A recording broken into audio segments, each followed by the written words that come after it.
तो लिख सकते हो कि हिंदी उपन्यास के या हिंदी उपन्यास में 6 तत्व होते हैं जो कि निम्नलिखित हैं। क्लियर? सबसे पहले ये तो लिखोगे ना, यहां पर लिखोगे, अब या तो हिंदी में लिखो या ऐसा लिखो, उपन्यास के 6 तत्व होते हैं जो निम्नलिखित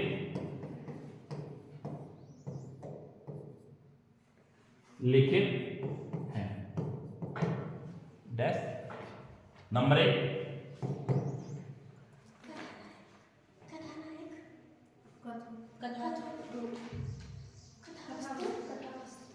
कथा।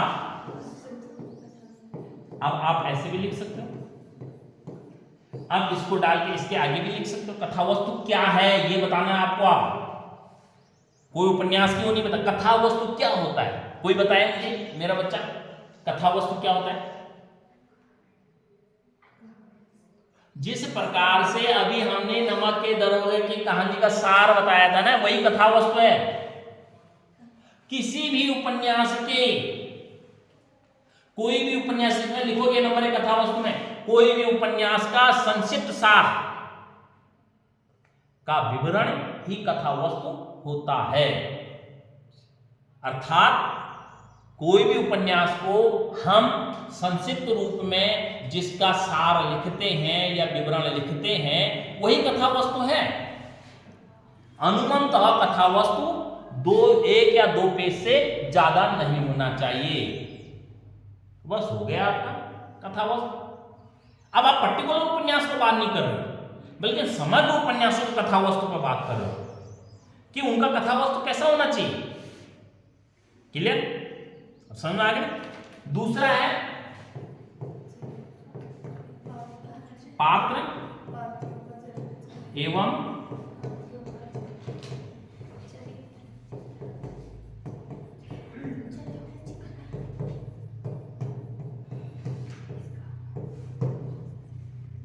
दूसरी हेडिंग। अब इसमें क्या लिखोगे? पात्र एवं पात्रों का चरित्र चित्रण। क्या होता है पात्रों का चरित्र चित्रण? उपन्यास में हैं जो उसमें नायक उनका चरित्र चित्रण। आप इसको ऐसे लिखोगे, इसको ऐसा लिखोगे कि उपन्यास, कोई भी उपन्यास या उपन्यास की जो मुख्य अंग है वो पात्रों का चरित्र चित्रण है। बिना पात्रों से कोई भी उपन्यास नहीं होता है, या प्रत्येक बिना पात्रों से कोई उपन्यास नहीं होता है। उस उपन्यास में कुछ महिला पात्र होते हैं, कुछ पुरुष पात्र होते हैं। अर्थात उस उपन्यास का एक नायक जो मुख्य पात्र होता है, एक नायिका जो मुख्य महिला पात्र होती है। उन पर उनको केंद्र बिंदु बनाकर लेखक द्वारा एक नई कहानी को रचा जाता है और उसी पात्रों से, उन्हीं पात्रों से अनेक पात्र विस्थापित होते हैं या उत्पित होते हैं और फिर उन्हीं पर आकर खत्म हो जाते हैं। वही उन पात्रों का चरित्र चित्रण, वो पात्र कैसे हैं, चरित्र चित्रण का मतलब समझा? कुछ पात्र उसमें खराब होंगे, कुछ पात्र उसमें अच्छे होंगे, कुछ पात्र उसमें शारीरिक रूप से बलिष्ठ होंगे, कुछ पात्र उसमें कमजोर होंगे, कुछ डिफरेंट मतलब अलग अलग स्वरूप के पात्र होंगे। तो उन सब का चित्रण उसमें निहित होता है। तो वो चीज आप यहां पर सेकंड पॉइंट पर लिखेंगे, 1 या 2 लाइन मैं समझा रहा हूं आपको। फिर उसके बाद आते हैं हम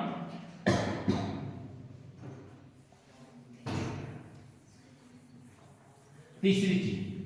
तीसरी हेडिंग क्या है? क्या है? कठोर। गुड। तीसरी हेडिंग क्या है? कथोपकथन। अब ये हेडिंग लिख दी, पहले लिखिए। चौथा क्या है?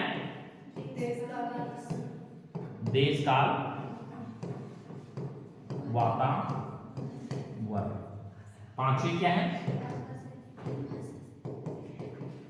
और इसमें आना ही आना है, ये यहाँ नहीं आएगा तो लॉन्ग टाइम में आ जाएगा, देर होते। छठा क्या